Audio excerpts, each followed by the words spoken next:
ಇಂದು ಕೂಡ ನಿರ್ಧಾರ ಪ್ರಕಟಿಸದ ಸಂಸದೆ ಸುಮಲತಾ ಅಂಬರೀಶ್. ಮಂಡ್ಯದಿಂದ ಸ್ಪರ್ಧೆಯೋ ಅಥವಾ ತಟಸ್ಥವೋ ಏಪ್ರಿಲ್ 3ಕ್ಕೆ ಮಂಡ್ಯದಲ್ಲೇ ಸಭೆ ಮಾಡಿ ತೀರ್ಮಾನ.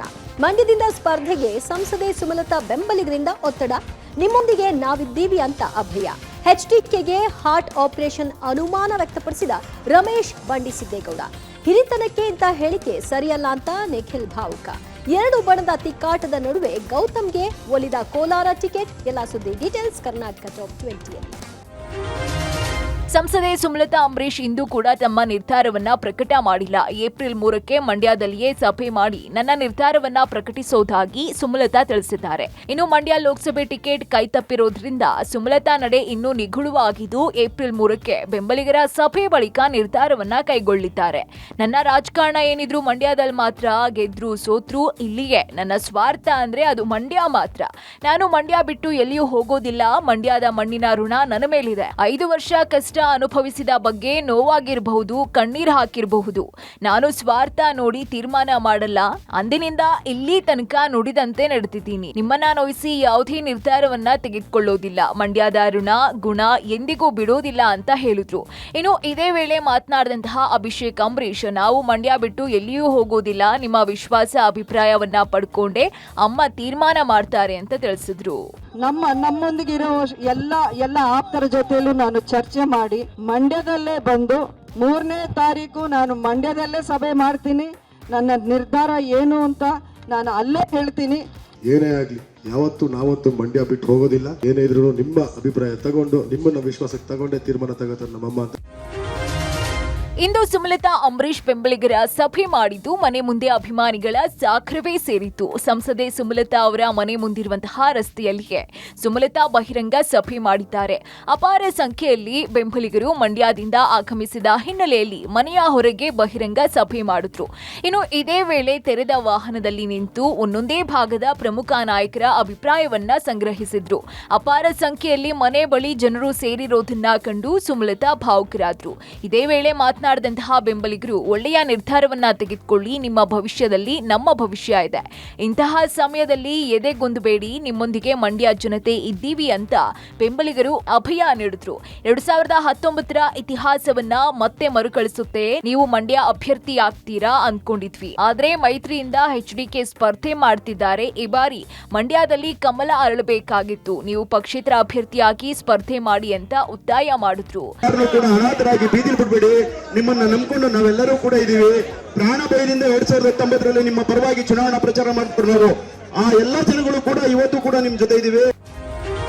ಸುಮಲತಾ ತಟಸ್ಥವಾಗಿರುವಂತೆ ಶಾಸಕ ನರೇಂದ್ರ ಸ್ವಾಮಿ ಎಚ್ಚರಿಕೆ ಕೊಟ್ಟಿದ್ದಾರೆ. ಮಳವಳ್ಳಿಯಲ್ಲಿ ನಡೆದ ಕಾಂಗ್ರೆಸ್ ಸಭೆಯಲ್ಲಿ ಮಾತನಾಡಿದ ಅವರು, ಕಳೆದ ಚುನಾವಣೆಯಲ್ಲಿ ಜೆಡಿಎಸ್ ಪರ ಕೆಲಸ ಮಾಡಲ್ಲ ಅಂತೇಳಿ ಓಪನ್ ಆಗಿಯೇ ಹೇಳಿದ್ದೆ. ನಮ್ಮ ಪಕ್ಷದ ನಾಯಕರಿಗೆ ಇಂದಿನ ಸಿಎಂಗೂ ಕೂಡ ನಾನೇ ತಿಳಿಸಿದ್ದೆ. ಅವತ್ತು ಸುಮಲತಾ ಪರ ನಾವು ಚುನಾವಣೆ ಮಾಡಿದ್ವಿ. ಇವತ್ತು ಅದನ್ನು ಅವರು ಜ್ಞಾಪಕ ಮಾಡ್ಕೊಳ್ಬೇಕು. ಅಂದು ಸುಮಲತಾ ಮಳವಳ್ಳಿ ಹುಚ್ಚೇಗೌಡರ ಸೊಸೆ ಎಂದಿದ್ರು. ಹುಚ್ಚೇಗೌಡರ ಮಳವಳ್ಳಿ ಸ್ವಾಭಿಮಾನವನ್ನ ಕಳೆಯಕೂಡದು. ನಿಮಗೆ ಹೀಯಾಳಿಸಿದ ಅವಮಾನಿಸಿದವರಿಗೆ ಉತ್ತರವನ್ನ ಕೊಟ್ಟ ನೆಲ ಮಳವಳ್ಳಿ. ನಿಮಗೆ ಎಚ್ಚರಿಕೆಯ ಬೇಡಿಕೆ ಇಡ್ತಾ ಇದ್ದೇನೆ. ಈ ಮಳವಳ್ಳಿಗೆ ನೀವು ಅವಮಾನ ಮಾಡಕೂಡದು. ನಿಜವಾದ ಸ್ವಾಭಿಮಾನ ನೀವು ಉಳಿಸಿಕೊಳ್ಬೇಕು. ಮಂಡ್ಯದ ಗೆಲುವನ್ನು ನಾವು ಕೇಳ್ತಾ ಇದ್ದೇವೆ ಅಂತ ಹೇಳಿ ಶಾಸಕ ನರೇಂದ್ರ ಸ್ವಾಮಿ ಹೇಳಿದ್ದಾರೆ. ಈ ಮಳವಳ್ಳಿಯ ಏನಂತ ಯಾರು ಸೊಸೆ ಅಂದ್ರು? ಮಳವಳ್ಳಿ ಹುಚ್ಚೇಗೌಡರ ಸೊಸೆ. ಮಳವಳ್ಳಿ ಸ್ವಾಭಿಮಾನನ ಕಳಿಕೊಡ್ದು. ನಿನ್ನ ವಿರೋಧ ಮಾಡಿದಂತ ಅತಿ ಹೆಚ್ಚು ಮತ ಕೊಟ್ಟಂತ ನೆಲ ಮಳವಳ್ಳಿ. ಈ ಮಳವಳ್ಳಿಗೆ ಅವಮಾನ ಮಾಡಕೂಡ್ದು.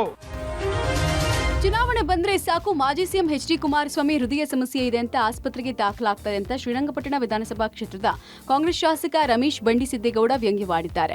ಮಳವಳ್ಳಿಯಲ್ಲಿ ನಡೆದ ಕಾಂಗ್ರೆಸ್ ಕಾರ್ಯಕರ್ತರ ಸಭೆಯಲ್ಲಿ ಮಾತನಾಡಿದ ಅವರು, 3ನೇ ದಿನದಲ್ಲಿ ಹೃದಯ ಶಸ್ತ್ರಚಿಕಿತ್ಸೆ ಆಗುತ್ತೆ, 4ನೇ ದಿನಕ್ಕೆ ರಾಜ್ಯವನ್ನ ಅವರು ಸುತ್ತಾರೆ. ಅದ್ ಹೇಗ್ ಸಾಧ್ಯ ಅಂತ ವ್ಯಂಗ್ಯವಾಡಿದ್ರು.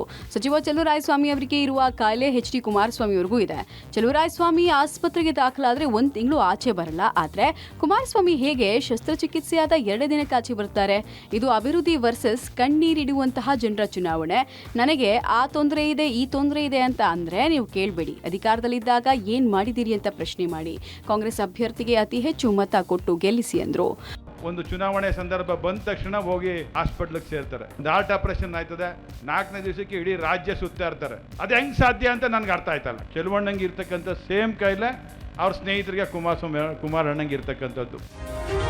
ಎಚ್ಡಿಕೆ ಹಾರ್ಟ್ ಆಪರೇಷನ್ ಬಗ್ಗೆ ರಮೇಶ್ ಬಂಡಿಸಿದ್ದೇಗೌಡ ಅನುಮಾನದ ವಿಚಾರವಾಗಿ ನಿಖಿಲ್ ಕುಮಾರಸ್ವಾಮಿ ಭಾವುಕರಾಗಿದ್ದಾರೆ. ರಮೇಶ್ ಬಂಡಿಸಿದ್ದೇಗೌಡರ ಹಿರಿತನಕ್ಕೆ ಇಂತಹ ಮಾತುಗಳು ಶೋಭೆ ತರುವುದಿಲ್ಲ. ತಂದೆಗೆ ಆಪರೇಷನ್ ಆಗಿರುವ ಬಗ್ಗೆ ಪ್ರೂವ್ ಮಾಡುವ ಅಗತ್ಯವಿಲ್ಲ. ನಮ್ಮ ತಂದೆಗೆ ಆಪರೇಷನ್ ಆಗಿರೋದು ನಿಜ. 3ನೇ ಬಾರಿಗೆ ಅವರಿಗೆ ಹೃದಯ ಶಸ್ತ್ರಚಿಕಿತ್ಸೆ ಆಗಿದೆ. ಆಪರೇಷನ್ ಅನುಕಂಪದಲ್ಲಿ ಮತ ಕೇಳುವ ಪ್ರಮೇಯ ನಮಗೆ ಬಂದಿಲ್ಲ. ನಮ್ಮ ಕುಟುಂಬ ಮೊಸಳೆ ಕಣ್ಣೀರನ್ನ ಹಾಕಿಲ್ಲ. ಜನರಿಗೆ ಕಷ್ಟ ಅಂದಾಗ ಕುಮಾರಣ್ಣನಿಗೆ ಕಣ್ಣೀರು ಬರುತ್ತೆ. ಕುಮಾರಣ್ಣ ಅವರ ಸ್ಪರ್ಧೆಯನ್ನ ಕಾಂಗ್ರೆಸ್ ಅವರಿಂದ ಸಹಿಸಿಕೊಳ್ಳಿದ್ದಕ್ಕೆ ಆಗ್ತಾ ಇಲ್ಲ. ಅದಕ್ಕಾಗಿಯೇ ಹೀಗೆ ಮಾತನಾಡ್ತಾ ಇದ್ದಾರೆ. ಇವರ ಹೇಳಿಕೆಯನ್ನ ಜನರೇ ಗಮನಿಸ್ತಾ ಇದ್ದಾರೆ. ಜನರೇ ಕಾಂಗ್ರೆಸ್ ನಾಯಕರಿಗೆ ಉತ್ತರ ಕೊಡ್ತಾರೆ ಅಂತೇಳಿ ನಿಖಿಲ್ ಕುಮಾರಸ್ವಾಮಿ ಹೇಳಿದ್ದಾರೆ.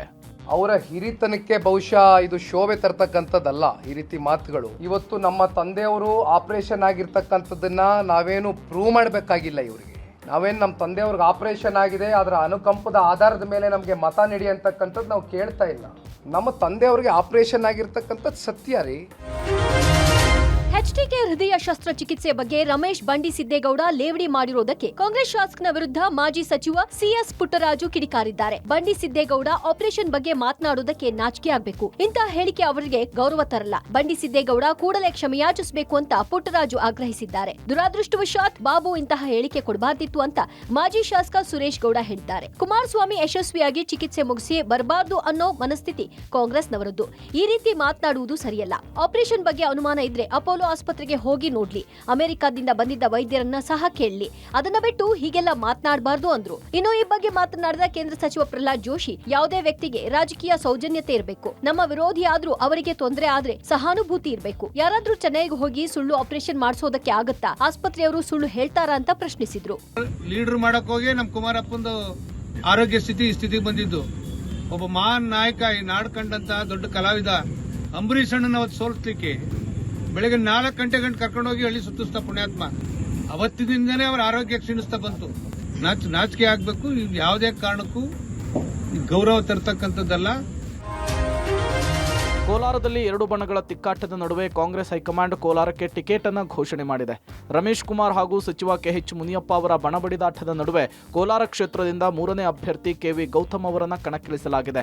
ಟಿಕೆಟ್ ಆಯ್ಕೆಯ ಕಗ್ಗಂಟಿನ ನಡುವೆ ಬೆಂಗಳೂರು ಕೇಂದ್ರ ಕಾಂಗ್ರೆಸ್ ಜಿಲ್ಲಾಧ್ಯಕ್ಷರಾಗಿರುವ ಕೆವಿ ಗೌತಮ್ ಹೆಸರನ್ನ ಶಿಫಾರಸು ಮಾಡಲಾಗಿದ್ದು, ಕೋಲಾರದಲ್ಲಿ ಪ್ರಾತಿನಿಧ್ಯಕ್ಕಾಗಿ ರಮೇಶ್ ಕುಮಾರ್ ಹಾಗೂ ಮುನಿಯಪ್ಪ ಅವರ ತಿಕ್ಕಾಟದ ನಡುವೆ 2 ಬಣಗಳಿಗೆ ಒಪ್ಪಿಗೆಯಾಗಬಲ್ಲ ಹೆಸರನ್ನ ಶಿಫಾರಸು ಮಾಡಲಾಗಿತ್ತು. ಅದರಲ್ಲಿ ಕೆವಿ ಗೌತಮ್ ಅವರ ಹೆಸರೇ ಪ್ರಮುಖವಾಗಿತ್ತು. ಕೊನೆಗೆ ಇದೇ ಹೆಸರನ್ನ ಕಾಂಗ್ರೆಸ್ ಹೈಕಮಾಂಡ್ ಅಂತಿಮ ಮಾಡಿ ಘೋಷಿಸಿದೆ.